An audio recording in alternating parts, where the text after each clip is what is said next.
Welcome to the academy. अपनी CDP ਦੇ जो 500 MCQs चल रहे हैं, अज अपनी उसकी 4th क्लास है जी। इस दे विच भी आपां MCQs नू डिस्कस करांगे जो थोड़े PTET CTET नू की करनगे, टारगेटेड होणगे, टारगेट करनगे। एंड इस दे बाद आपां की करांगे लास्ट के उपर तुहाडा एक या दो कुछ ने जो अपने फिलोसफर्स ने उन्होंने उपर डिस्कस करांगे, जिन्ना उत्ते हर बार CDP दे विच के क्वेश्चनस बनते ही बनते हैं, तो उन्होंने भी आपां एक एक दो करके डिस्कस करा करांगे। तो अज दे जो अपनी क्लास का फर्स्ट क्वेश्चन है जी,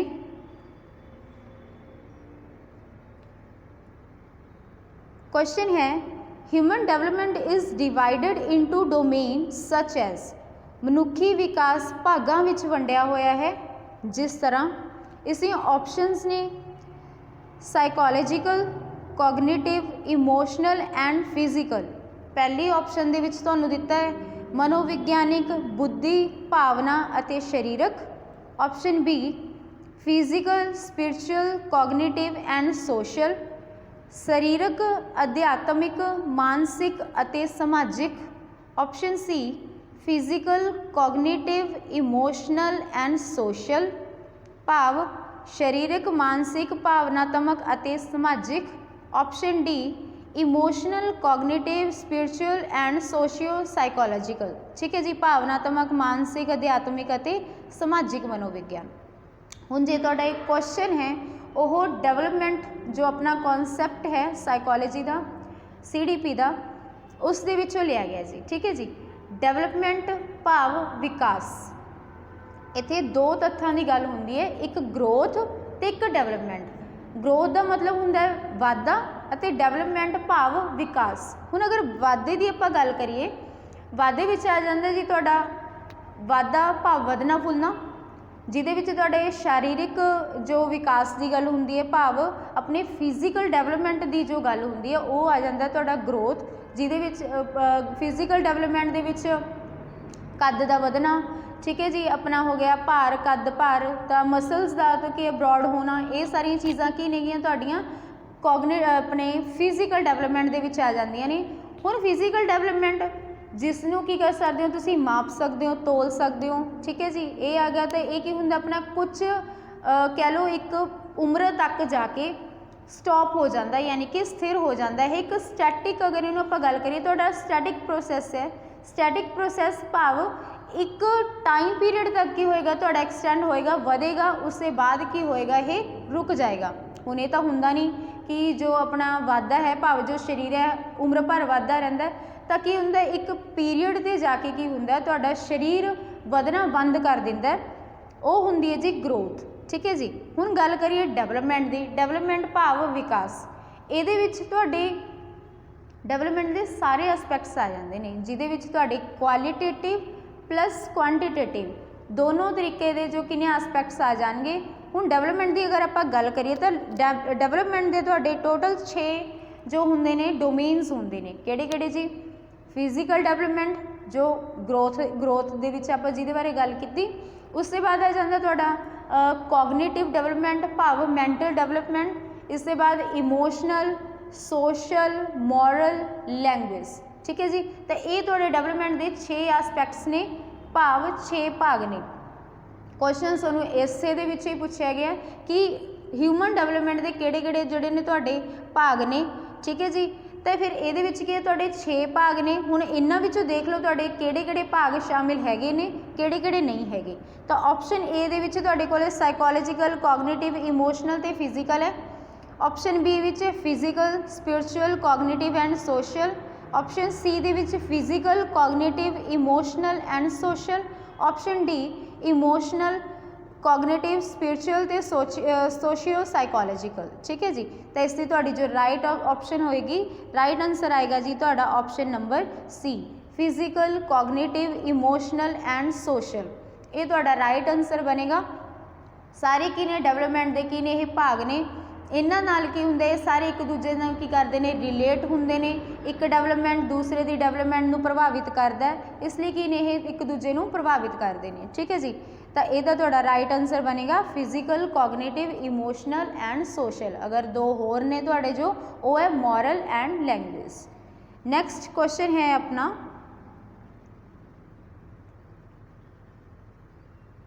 human personality is the result of, मनुखी व्यक्तित्व नतीजा है। ठीक है जी, जो ह्यूमन पर्सनैलिटी है वो किसका रिजल्ट है? Option only environment, option B only heredity, option C upbringing and education and option D interaction between heredity and environment. यही क्वेश्चन भी तुहाडा जो यही कॉन्सैप्ट है डेवलपमेंट उस तो ही लिया गया है। बहुत इंपॉर्टेंट क्वेश्चन है, काफ़ी बार जो कि यह पूछा जा चुके हैं कि ह्यूमन पर्सनैलिटी किसका रिजल्ट है। तो एक ये जो इंसान है जी ਉਹਦੇ ਉੱਪਰ उससे जो कि अनुवांशिकता भाव की है उसके जो मापियां दा है उन्हों भी प्रभाव पैंदा है, तो दूसरा की है जो माहौल है। तो ये दोनों चीज़ां की ने एक इंसान की पर्सनैलिटी नूं प्रभावित करदियां ने। तो ये तुहाडा जो राइट आंसर है, अगर यदि ऑप्शन देखते हो तो तुसीं कल्ला इन्वायरमेंट कह लीए, कल्ले इन्वायरमेंट प्रभावित नहीं करता इंसान की पर्सनैलिटी नूं, या कल्ले हैरिडिटी भी नहीं करती। ये दोनों चीज़ां की ने इंपॉर्टेंट ने, दोनों अपना रोल प्ले करदियां ने एक इंसान की पर्सनैलिटी दे विच, ह्यूमन पर्सनैलिटी दे विच। तां तुहाडा इसका जो राइट आंसर बनेगा option number D, interaction between heredity and environment. जो इंसान है, जो कह लो जो एक ही है जी इंटरैक्शन है, भाव की प्रोडक्ट है हैरिडिटी तो इन्वायरमेंट का। बहुत इंपॉर्टेंट क्वेश्चन है कि जो पर्सनैलिटी है, ह्यूमन पर्सनैलिटी है जी, वो किहदा प्रोडक्ट है? हैरिडिटी एंड इन्वायरमेंट दोनों का, दोनों मेन रोल जो कह लो दोनों का की है ये उत्ते प्रभाव पैंदा है। हैरिडिटी का भी प्रभाव पैंदा है, बहुत सारे गुण होंगे हैं जो आप अपने पेरेंट्स तो मिलते हैं। तो अपने जो डेवलपमेंट के जिन्ने भी एस्पैक्ट्स ने वो सारे की ने इन्हां नाल प्रभावित होंगे हैं। ठीक है जी, इमोशनल डेवलपमेंट कई बार होंदा ना अपना की होंदा अपने उपर अपने पेरेंट्स का की होंदा एक रिफ्लैक्शन उन्होंने नज़र आती है। कहा जाता है कि बच्चा की है अपने मम्मी ते गया या अपने पापा ते गया, तो वो चीज़ां की ने वो हैरिडिटी है, यानी कि वो इनहैरिट की हुई ने वो थोड़ी, इसलिए कि हैरिडिटी भी इस दे उत्ते प्रभाव पा रही है। उसके बाद जो इन्वायरमेंट मिलता बच्चे नूं, इन्हां दोनों तो की हुंदा जी, इन्हां दोनों के प्रोडक्ट तो एक इंसान की पर्सनैलिटी बनती है। ठीक है जी, तो इसका राइट आंसर तुहाडा option D, interaction between heredity and environment. Next question है, which of the following is an example of a fine motor skill. इन्हां विचों किहड़ी सूक्ष्म नाड़ी कुशलता की उदाहरण है? ऑप्शनस ने जी हुपिंग, रनिंग, राइटिंग या फिर क्लिम्बिंग। सूक्ष्म नाड़ी कुशलता ये तो की भाव है फाइन मोटर स्किल्स, जो अपना फिजिकल डेवलपमेंट का जो तुहाडा एक आस्पैक्ट है फिजिकल डेवलपमेंट, ਉਹਦੇ ਵਿੱਚ भी कि तुहाडे दो मोटर स्किल्स की गल होंदी है, एक तो ग्रॉस मोटर स्किल एंड दूसरा फाइन मोटर स्किल। हुण ग्रॉस मोटर स्किल्स की होंदियां ने जी, तो फाइन मोटर स्किल्स की होंदियां ने, इन्हां बारे गल करते हैं आपां। ग्रॉस मोटर स्किल तुहाडी कह लो भी वड्डी सूक्ष्म वड्डियां नाड़ियां, ठीक है जी, जिमें कह लो लैग्स हो गई, अपने हैंड्स अपने आर्म्स वगैरह हो गई, ये वड्डियां जो मसल्स ने उन्हां दी गल हुंदी है उहदे विच ग्रॉस मोटर स्किल दे विच। ते जो तुहाडियां फाइन मोटर स्किल्स ने सूक्ष्म नाड़ियां, छोटी नाड़ी तंत्र, ठीक है जी, इस दी। तो हुण इत्थे तुहानूं जो ऑप्शनस दित्तियां होईयां ने इहदे विच पुछया गया तुहानूं भी फाइन मोटर स्किल्स किहड़े जो कि है की उहदी एग्जाम्पल की है। हुपिंग की जो हुपिंग हुंदी है जो करते हैं तो कि उदों तुहाडी फाइन मोटर स्किल्स वर्क करदियां ने। रनिंग करते हैं कि उदों फाइन मोटर स्किल्स वर्क करदियां ने। राइटिंग, क्लिम्बिंग, हुपिंग, ठीक है जी, हुपिंग वेले की होंगे अपने ग्रॉस मोटर स्किल्स काम कर रही, यानी कि अपनी लैग्स काम कर रही होंगे ने। इसके बाद रनिंग दौड़ना, दौड़न वेले भी की होंगे जी अपनी लैग्स एंड आर्म्स की मूवमेंट ज़्यादा हो रही होंगी, तो उत्थे भी की है अपनी जो कि है ब्रॉड कह लो जो वड्डे नाड़ी तंत्र है उन्हों का काम होंगे। तो ग्रॉस मोटर स्किल्स दे विच ने वो राइटिंग, लिखना, पैन नूं होल्ड करना। तुसीं अगर देखा होगा कि जो आप छोटे होंगे या बच्चा होंदा तो उसनूं कि पेंसिल फड़न विच बड़ी दिक्कत आती है, उसनूं लिखन विच बड़ी दिक्कत आती है। क्यों? उसका रीजन होंदा जी क्योंकि वो जिहड़ियां फाइन टिप्स ने, भाव फाइन मोटर स्किल्स ने, वो डेवलप नहीं हुई होंदियां हजे, वो हौली हौली डेवलप होंदियां ने। तो एक ये हो गया तुहाडा ये ऑप्शन बनता है कि राइटिंग वेले कि अपनी फाइन मोटर स्किल्स यानी कि अपनी छोटियां नाड़ियां काम कर रही होंदियां ने। फाइन टिप्स यानी कि जो फिंगर टिप्स ने वो काम कर रही होंदियां ने, तो उत्थे की अपनी फाइन मोटर स्किल्स। तो लिखण दे विच की है जी तुहाडियां सुख नाड़ी कुशलता की की यह उदाहरण है। क्लिंबिंग चढ़ना ये भी अपने ग्रॉस मोटर स्किल्स के विच आ जाएगा। तो इसका तुहाडा राइट आंसर आएगा जी option number C writing. Writing दे वेले की अपनी फाइन मोटर स्किल्स की कर रही होंदियां ने वर्क कर रही होंदियां ने। नैक्सट तुहाडा अगला क्वेश्चन है जी the transmission of traits from parents to offspring is called. मापियां तो बच्चों तक गुणा के संचार नूं की आखदे ने। हुणी आपने इस बारे गल की सी कि जो गुण एक की हुंदा बच्चा हुंदा अपने मापियां तो लैके आउंदा है उस संचार नूं की कहा जाता है जी कि उन्होंने इन्वायरमेंट कहा जाता है, जीन्स, सी हैरिडिटी या फिर होम्योस्टेसिस। तो इसकी तुहाडी जो की होएगी राइट ऑप्शन बनेगी जी option number C heredity.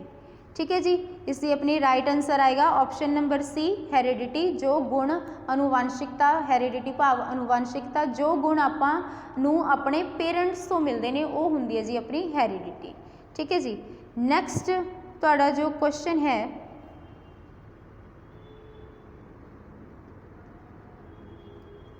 What nature of classroom should be have to increase the process of socialisation.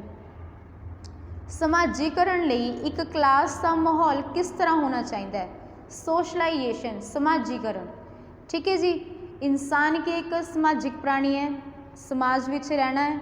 ठीक है जी, ताकि एक क्लासरूम दे विच सोशलाइजेशन दे लई तुसीं किस तरीके का कि माहौल होना चाहिए कि बेस्ट सोशलाइजेशन यानी कि आपस दे विच इंटरैक्शन होवे तो उहदे लई किस तरीके का माहौल होना चाहिए कि स्ट्रिक्ट होना चाहिए, लविंग होना चाहिए, लविंग एंड सिंपैथेटिक होना चाहिए, नॉर्मल होना चाहिए या फिर none of this.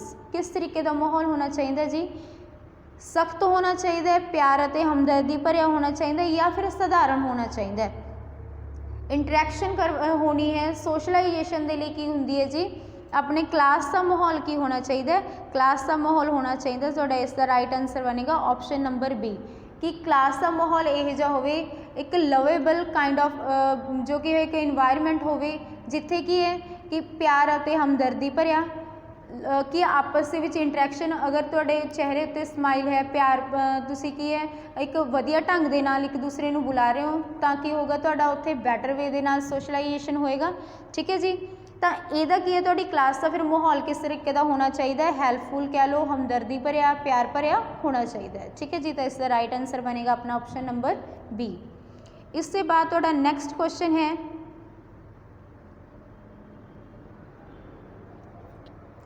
Children's attitude toward persons of ethnic group different from them are most strongly influenced by attitude of. बच्चे तो अलग जाति के प्रति बच्चे का जो व्यवहार होंदा है वह किस द्वारा प्रभावित होंदा है। एक बच्चा है उसके नाल जो अलग जाति का जो कह लो प्रभाव जो होंदा बच्चा होंदा तो उसका वतीरा जो होंदा है उसके प्रति किस तरीके का होंदा है तो कह लो भी वो किस का प्रभाव दिख रहा होंदा। देयर पेरेंट्स बच्चे दे माता पिता का, देयर पीयर्स वो साथियों का, द मास मीडिया। ठीक है जी, या फिर कह लो देयर सिबलिंग्स वो भैन भरावां का। तो ये उपर तुहाडा की होएगा यदि राइट ऑप्शन की बनेगी कि जो होंदा एक अलग जाति के उपर बच्चे के प्रति बच्चे का जो व्यवहार होंदा दूसरे बच्चे का तो उस उपर ज़्यादातर प्रभाव दिखता जी उसके पीयर्स का, देयर पीयर्स वो साथियों का। ठीक है जी, जिमें वो बिहेव करते हैं उवें दा बच्चा सीखता अगे। ठीक है जी, तो नैक्सट अपना क्वेश्चन आएगा तुहाडा process of socialization does not include. समाजीकरण की प्रक्रिया विच की शामिल नहीं है। समाजीकरण प्रक्रिया जिहड़ी कि कदों तो शुरू हो जाती है, बच्चे के बर्थ तो शुरू हो जाती है, बर्थ तो बाद जो बच्चे का जन्म हो जाता है उस तो बाद वो सोशलाइजेशन उहदा जो प्रोसैस है वो शुरू हो जाता है। समाजीकरण सब तो पहला की हुंदा जी बच्चा परिवार दे विच आंदा तो छोटी जी सुसाइटी तो वो घर ही जो होंदी है बन जाती है, उत्थे फिर की करदा वो अपने आप नूं उस छोटे जे समाज दे विच ढालदा फिर उस तो बाद हौली हौली की है परिवार दे विचों बाहर निकलता है, अपने फ्रेंड्स दे नाल, अपने साथियों दे नाल, नेबरहुड, ठीक है जी। फिर उस तो बाद सोसाइटी दे विच जांदा है, स्कूल्स दे विच जांदा है, तो हौली हौली की हुंदा उहदा सोशलाइजेशन होना शुरू हो जाता है। तो उहदा अगर क्वेश्चन ये बने कि सोशलाइजेशन प्रोसैस शुरू कित्थों हुंदा है, तो सोशलाइजेशन प्रोसैस बच्चे का की हुंदा उसके जन्म तो बाद हो जाता है। जे पूछा जाए डेवलपमेंट का, एक डेवलपमेंट आपने पहला गल की है, तो थोड़ा जो डेवलपमेंट का प्रोसैस है जी वो कित्थों शुरू हो जाता है, डेवलपमेंट का जो प्रोसैस है वो शुरू हो जाता है कॉन्सैप्शन पीरियड तो, मदर के गर्भ धारण तो ही हुंदा है जो बच्चे की डेवलपमेंट की हुंदी है शुरू हो जाती है। ठीक है जी। हुण अपना क्वेश्चन की है कि process of socialization does not include, समाजीकरण की प्रक्रिया विच की शामिल नहीं है। ऑप्शनस ने अपने कोले इक्वायरिंग वैल्यूज़ एंड बिलीव्स, कदरां कीमतां ते विश्वासां नूं प्राप्त करना। ऑप्शन बी जेनेटिक ट्रांसमिशन, अनुवांशिक संचार। Option C learning the customs and norms of a culture, या option D acquisition of skills, हुनरां दी प्राप्ति। ठीक है जी। सोशलाइजेशन दे विच किहड़ी प्रक्रिया शामिल नहीं हुंदी, सोशलाइजेशन जो बच्चा समाज दे विच विचरदा तो ऑबवियसली की है वो उत्थों दी वैल्यूज़, कल्चर, ये सारिया चीज़ों की करदा, अडॉप्ट करदा, सीखदा, वो जिवें दा देखदा उवें दा बच्चा की हो जाता बनना शुरू हो जाता है। ठीक है जी।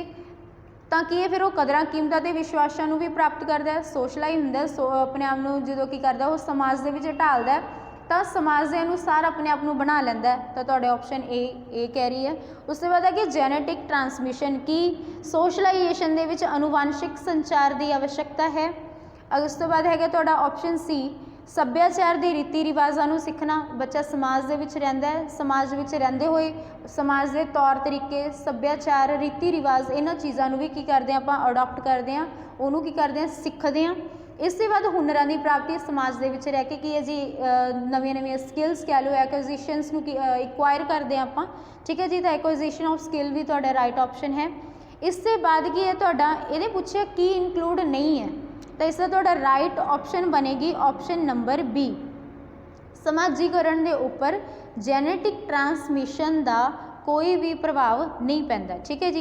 या कह लो उस इस प्रक्रिया दे विच, समाजीकरण की प्रक्रिया दे विच इस चीज़ जो कि है शामिल, यह अपनी ऑप्शन है शामिल नहीं है। एक्विजिशन वैल्यू एंड बिलीफ आ जाएगा, learning the customs and norms of culture ये भी तुहाडा आ जाएगा, एक्विजिशन ऑफ स्किल, ये सारी चीज़ां पॉजिटिव ने। जस्ट जेनेटिक ट्रांसमिशन ये तुहाडा की है सोशलाइजेशन प्रोसैस का हिस्सा नहीं है, तो तुहाडा आंसर आएगा ऑप्शन नंबर बी। इसके बाद नेक्स्ट क्वेश्चन है जी अपना,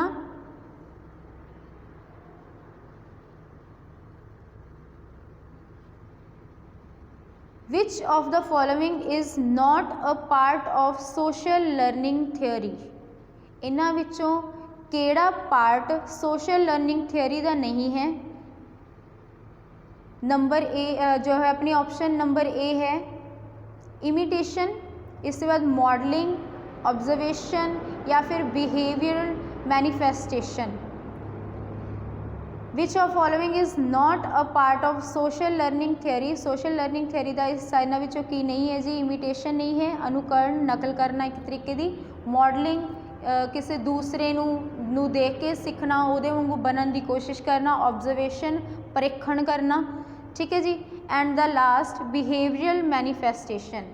तो तुहाडा इसका जो लास्ट जो कह लो आंसर बनेगा, इसका जो ऑप्शन आएगी अपनी सही ऑप्शन आएगी तुहाडी ऑप्शन नंबर जो है लास्ट बिहेवियरल मैनिफेस्टेशन, व्यवहारक प्रगटा करना, ये तुहाडा सोशल लर्निंग थियोरी दे विच शामिल नहीं है।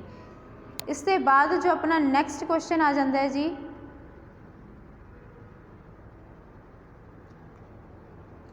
विच who strongly claimed that he can an individual to be anything he wanted irrespective of his her tendencies, abilities, race, culture, etc. इन्हां विचों ये अपने कोले कुछ ऑप्शनस दित्तियां हुई ने, ये किसी दे कह लो जो एक परसनैलिटी है जिन्हां दे अनुसार उन्हां दे वर्ड्स ने। ठीक है जी। किहड़े चिंतक ने यह दावा किया है कि वह व्यक्ति नूं उस दियां प्रवृत्तियां, योग्यतावां, नस्ल, सभ्याचार आदि दे ध्यान दिते बिना अपनी इच्छा अनुसार कुछ भी बनाने लई सिक्खित कर सकता है। ठीक है जी। ਵੀ ਇਨਸਾਨ ਦੇ ਕੀ ਹੈ ਉਹ ਜੋ ਵੀ ਹੈ ਉਹਦੀ ਐਬਿਲਿਟੀਜ਼ ਕਹਿ ਲਓ, ਉਸਦਾ ਉਹ ਕਿਸ ਫੈਮਿਲੀ ਬੈਕਗਰਾਊਂਡ ਨੂੰ ਬਿਲੋਂਗ ਕਰਦਾ ਹੈ ਜਾਂ ਕਿਸ ਕਲਚਰ ਨੂੰ ਬਿਲੋਂਗ ਕਰਦਾ ਹੈ। ਇਹਨਾਂ ਸਭ ਚੀਜ਼ਾਂ ਨੂੰ ਧਿਆਨ ਵਿੱਚ ਨਾ ਰੱਖਦੇ ਹੋਏ ਇੱਕ ਪਰਸਨੈਲਿਟੀ ਹੈ ਜੋ ਇਹ ਦਾਅਵਾ ਕਰਦੇ ਨੇ ਕਿ ਬੱਚੇ ਨੂੰ ਉਹ ਜਿਵੇਂ ਦਾ ਚਾਹੁਣ ਬਣਾ ਸਕਦੇ ਨੇ। ਠੀਕ ਹੈ ਜੀ, ਤਾਂ ਇਸੀ ਤੁਹਾਡੀ ਜੋ ਰਾਈਟ ਆਪਸ਼ਨ ਹੈ ਆਪਸ਼ਨ ਨੰਬਰ ਬੀ, ਇਹ ਵਿਚਾਰ ਨੇ ਵਾਟਸਨ ਦੇ। ਠੀਕ ਹੈ ਜੀ, ਆਪਸ਼ਨ ਨੰਬਰ ਬੀ ਵਾਟਸਨ ਦੁਆਰਾ ਇਹ ਕਿਹਾ ਗਿਆ ਹੈ ਕਿ ਇੱਕ ਜੋ ਬੱਚਾ ਹੈ ਉਹ ਇੱਕ ਕੋਰੇ ਕਾਗਜ਼ ਦੇ ਵਾਂਗ ਹੈ, ਉਸਨੂੰ ਤੁਸੀਂ ਜਿਵੇਂ ਦਾ ਚਾਹੋ ਉਵੇਂ ਦਾ ਉਹਨੂੰ ਬਣਾ ਸਕਦੇ ਹੋ। ਤਾਂ ਉਸਦੇ ਜੋ ਕੀ ਹੈ ਉਹਦੀ ਐਬਿਲਿਟੀਜ਼, ਰੇਸ, ਕਲਚਰ, ਇਹਨਾਂ ਚੀਜ਼ਾਂ ਦਾ ਕੀ ਹੈ ਕੋਈ ਵੀ ਪ੍ਰਭਾਵ ਨਹੀਂ ਹੈ। ਇਹਨਾਂ ਚੀਜ਼ਾਂ ਨੂੰ ਸਾਈਡ 'ਤੇ ਰੱਖਦੇ ਹੋਏ ਤੁਸੀਂ ਜੋ ਚੀਜ਼ ਚਾਹੋ ਬੱਚੇ ਨੂੰ ਉਵੇਂ ਦਾ ਬਣਾ ਸਕਦੇ ਹੋ, ਉਵੇਂ ਦਾ ਇੱਕ ਪ੍ਰੋਡਕਟ ਤਿਆਰ ਕਰ ਸਕਦੇ ਹੋ। ਨੈਕਸਟ ਕੁਐਸਚਨ ਹੈ ਜੀ ਆਪਣਾ, what among the following alternatives is not used to recognize the special needs of children? ਹੇਠ ਲਿਖਿਆਂ ਵਿੱਚੋਂ ਕਿਹੜਾ ਵਿਕਲਪ ਖਾਸ ਜ਼ਰੂਰਤਾਂ ਵਾਲੇ ਬੱਚੇ ਨੂੰ ਪਛਾਣਨ ਲਈ ਨਹੀਂ ਵਰਤਿਆ ਜਾਂਦਾ? ਖਾਸ ਜ਼ਰੂਰਤਾਂ ਵਾਲੇ ਬੱਚੇ ਭਾਵ ਬੱਚਿਆਂ ਵਿੱਚ ਮੰਨ ਲਓ ਕੋਈ ਐਬਿਲਿਟੀ ਹੈ, ਕੋਈ ਡਿਸੇਬਿਲਿਟੀ ਹੈ। ਠੀਕ ਹੈ ਜੀ, ਕਿਸੇ ਡਿਸੇਬਿਲਿਟੀ ਨੂੰ ਧਿਆਨ ਵਿੱਚ ਰੱਖਦੇ ਹੋਏ ਬੱਚੇ ਨੂੰ ਇੱਕ ਸਪੈਸ਼ਲ ਨੀਡ ਦੇਣਾ, ਉਸਨੇ ਮਤਲਬ ਕੀ ਹੈ ਉਸਨੂੰ ਕੀ ਹੈ ਅਗਰ ਬੱਚੇ ਨੂੰ ਲਿਖਣ ਪੜ੍ਹਨ ਦੇ ਵਿੱਚ ਕੋਈ ਦਿੱਕਤ ਆ ਰਹੀ ਹੈ ਤਾਂ ਉਸਨੂੰ ਕੋਈ ਸਪੈਸ਼ਲ ਨੀਡ ਪ੍ਰੋਵਾਈਡ ਕਰਨਾ। ਤਾਂ ਇਹ ਸਾਰੀਆਂ ਚੀਜ਼ਾਂ ਨੂੰ ਮਤਲਬ ਕਿ ਜੋ ਆਪਾਂ ਦਿੰਦੇ ਹਾਂ ਤਾਂ ਉਸ ਵੇਲੇ ਕਿਹੜੀ ਚੀਜ਼ ਨੂੰ ਧਿਆਨ ਵਿੱਚ ਨਹੀਂ ਰੱਖਿਆ ਜਾਂਦਾ। ਇਹਨਾਂ ਚਾਰ ਆਪਸ਼ਨ ਦੇ ਵਿੱਚ ਆਪਾਂ ਦੇਖਣਾ ਕਿ ਇਹਨਾਂ ਵਿੱਚੋਂ ਕਿਹੜੀ ਆਪਸ਼ਨ ਹੈ ਤੁਹਾਡੀ ਕਿ ਇਸ ਚੀਜ਼ ਨੂੰ ਆਪਾਂ ਸਪੈਸ਼ਲਿਟੀ ਨੂੰ ਦੇਖਦੇ ਹੋਏ ਵੀ ਕਿ ਬੱਚੇ ਨੂੰ ਨੀਡ ਹੈ ਕਿ ਨਹੀਂ ਨੀਡ ਹੈ, ਤਾਂ ਉਹਦੇ ਲਈ ਤੁਸੀਂ ਕਿਹੜੀ ਆਪਸ਼ਨ ਨੂੰ ਧਿਆਨ ਵਿੱਚ ਨਹੀਂ ਰੱਖਦੇ। ਪਹਿਲਾ ਹੈ ਜੀ ਸੋਸ਼ਲ ਸਟੇਟਸ ਆਫ ਪੇਰੈਂਟਸ। ਠੀਕ ਹੈ ਜੀ, ਕਿ ਬੱਚਿਆਂ ਦੇ ਜੋ ਮਾਪਿਆਂ ਦਾ ਸਮਾਜਿਕ ਪੱਧਰ ਹੈ ਕਿਸ ਚੀਜ਼ ਨੂੰ ਧਿਆਨ ਦੇ ਵਿੱਚ ਰੱਖਿਆ ਜਾਂਦਾ ਹੈ। ਐਕਡੋਨਲ ਰਿਪੋਰਟ ਜੋ ਹੈ ਹਿਕਾਇਤ ਰਿਪੋਰਟ। ਇਸ ਤੋਂ ਬਾਅਦ ਆ ਗਈ ਤੁਹਾਡੀ ਇੰਟਰਵਿਊ ਆਫ ਪੇਰੈਂਟਸ, ਮਾਪਿਆਂ ਦਾ ਇੰਟਰਵਿਊ, ਜਾਂ ਫਿਰ ਪੈਟਰਨ ਆਫ ਬਿਹੇਵੀਅਰ, ਵਿਹਾਰ ਮਾਪਣ ਦਾ ਪੈਮਾਨਾ। ਤਾਂ ਕਿਹੜੀ ਚੀਜ਼ ਹੈ ਜੋ ਹੈ ਆਪਾਂ ਨਹੀਂ ਧਿਆਨ ਦੇ ਵਿੱਚ ਰੱਖਦੇ? ਤਾਂ ਤੁਹਾਡੀ ਇਸ 'ਤੇ ਆਏਗੀ ਜੀ ਰਾਈਟ ਆਪਸ਼ਨ ਆਏਗੀ option number A, social status of parents. ਬੱਚੇ ਨੂੰ ਖਾਸ ਜ਼ਰੂਰਤਾਂ ਦੀ ਲੋੜ ਹੈ ਤਾਂ ਇਸ ਚੀਜ਼ ਨੂੰ ਕੀ ਹੈ, ਇਸ ਚੀਜ਼ ਅਗਰ ਉਹਨੂੰ ਲੋੜ ਹੈ ਤਾਂ ਇਹ ਚੀਜ਼ ਧਿਆਨ ਵਿੱਚ ਨਹੀਂ ਰੱਖੀ ਜਾਂਦੀ ਕਿ ਬੱਚੇ ਦੇ ਮਾਪਿਆਂ ਦਾ ਕੀ ਜੋ ਸਟੇਟਸ ਹੈ, ਅਮੀਰ ਹਨ, ਗਰੀਬ ਹਨ। ਅਗਰ ਬੱਚੇ ਨੂੰ ਸਪੈਸ਼ਲ ਨੀਡਸ ਦੀ ਜ਼ਰੂਰਤ ਹੈ ਤਾਂ ਕੀ ਹੈ ਉਸਨੂੰ ਕੀ ਹੈ ਪ੍ਰੋਵਾਈਡ ਕੀਤੀਆਂ ਜਾਣਗੀਆਂ ਆਪਣੇ ਐਜੂਕੇਸ਼ਨ ਦੇ ਵਿੱਚ। ਕਿ ਬੱਚੇ ਨੂੰ ਕਿ ਅਗਰ ਸਪੈਸ਼ਲ ਨੀਡ ਦੀ ਜ਼ਰੂਰਤ ਪੈ ਰਹੀ ਹੈ ਤਾਂ ਸਪੈਸ਼ਲ ਏਡਸ ਦੀ ਜ਼ਰੂਰਤ ਪੈ ਰਹੀ ਹੈ, ਕੋਈ ਹੋਰ ਮੈਥਡ ਦੀ ਜ਼ਰੂਰਤ ਪੈ ਰਹੀ ਹੈ ਤਾਂ ਉਸਨੂੰ ਉਸ ਚੀਜ਼ ਨੂੰ ਧਿਆਨ ਵਿੱਚ ਰੱਖਦੇ ਹੋਏ ਉਹਨੂੰ ਉਹ ਚੀਜ਼ ਪ੍ਰੋਵਾਈਡ ਕਰੀ ਜਾਵੇਗੀ। ਠੀਕ ਹੈ ਜੀ, ਤਾਂ ਤੁਹਾਡੇ ਇਹਦੇ ਵਿੱਚ ਆਪਸ਼ਨ ਆਏਗੀ ਤੁਹਾਡੀ option number A, social status of parents, ਮਾਪਿਆਂ ਦਾ ਸਮਾਜੀਕਰਨ। ਇਸ ਤੋਂ ਬਾਅਦ ਤੁਹਾਡਾ ਨੈਕਸਟ ਕੁਐਸਚਨ ਹੈ ਜੀ, ਓਕੇ क्वेश्चंस हो चुके ने जी अपने। इससे बाद जो अपनी है नैक्सट आप एक परसनैलिटी बारे गल करांगे जिन्हां दा नाम है B.F. स्किनर। ठीक है जी, इन्हां दी CDP दे विच एक बहुत ही इंपॉर्टेंट थियोरी है जो है तुहाडी ऑपरेंट कंडीशनिंग, बड़ी इंपॉर्टेंट थियोरी है जिहदे उपर इन्हां ने इस थियोरी दे माध्यम विच कि इन्हां ने एक रैट दे उपर एक्सपैरीमेंट कीता सी कि कंडीशनिंग उन्होंने ये शो की है कंडीशनिंग यानी कि सीखना। ठीक है जी, कि वह किवें सीखता है ये चीज़ में इन्होंने प्रदर्शित किया सी। B.F. स्किनर की अगर गल करिए तो B.F. स्किनर ने अमेरिकन साइकोलॉजिस्ट रहे ने जी। इससे बाद की ने उन्होंने गल किया बिहेवियरलिस्ट, एक ऑथर रहे ने, इन्वेंटर रहे ने, तो सोशल फिलोसफर रहे ने। Professors he was a professor of psychology of Harvard University. Harvard University दे विच वो प्रोफैसर रहे। उन्हों की बड़ी इंपॉर्टेंट थियोरी है ऑपरेंट कंडीशनिंग, जिन्हों इंस्ट्रूमेंटल कंडीशनिंग भी कहा जाता है। इस थियोरी दे विच जी ये जो थियोरी है ये थियोरी होएगी रिस्पॉन्स टू स्टिमुलाई। ठीक है जी, रिस्पॉन्स टू स्टिमुलस। इन्हों ने जो अपना ही एक्सपैरीमेंट किया सी, यही एक्सपैरीमेंट किया सी एक रैट के उपर। इन्होंने की किया एक बॉक्स दे विच जिन्हों स्किनर्स बॉक्स कहा जाता है, उहदे विच इन्होंने एक रैट नूं कैद किया। तो उसके बाद की है वो अंदर जो है बॉक्स दे विच की है उसने की किया भी हौली हौली उस तो बाद उसने जो बाहर निकलने की कोशिश की तो उस हर बार की करता जो भी वो कोशिश कर रहा तो एक लीवर के उपर जो टच करता तो लीवर उपर टच करन तो बाद की सी उस दे बदले उन्होंने कि एक चीज़ कोई खाण वाली चीज़ बॉक्स के अंदर आती सी तो हौली हौली की सी वो सीख गया इस चीज़ नूं कि जदों जदों कि वो लीवर नूं टच करता है तो उसनूं की है कुछ ना कुछ रिवॉर्ड मिलता है, कोई ना कोई इनाम मिलता है। तो उसके बाद की हौली हौली की हुंदा सीखना शुरू कर दिंदा है कि लगातार की है पहला तो वो इधर उधर भजदा है फिर बाद विच की एंड ते वो सीख जाता है कि इस नूं टच करन नाल की है मैनू कोई ना कोई रिवॉर्ड मिलता है, इनाम मिलता है। तो यही जो सी उन्हां दी जो थियरी है थियरी दे विच है कि रिस्पॉन्स टू स्टिमुलस पहला की है चूहा की करता है रिस्पॉन्स करता है इधर उधर फिर की है उसने उस रिस्पॉन्स की एक कह लो रिवॉर्ड मिलता है स्टिमुलाई यानी कि उसनूं एक इनाम मिलता है। ठीक है जी, ये इन्हां दी बड़ी इंपॉर्टेंट थियरी है जिहदे उत्ते क्वेश्चनस बन जाते हैं। तो ये सी अपना अज दा लैक्चर जिहदे विच आपां कुछ क्वेश्चनस नूं डिस्कस किया तो लास्ट से BF स्किनर एक साइकोलॉजिस्ट अमेरिकन साइकोलॉजिस्ट इन्हां उपर आपां ने गल कीती। ते अज लई इन्ना ही, धन्नवाद।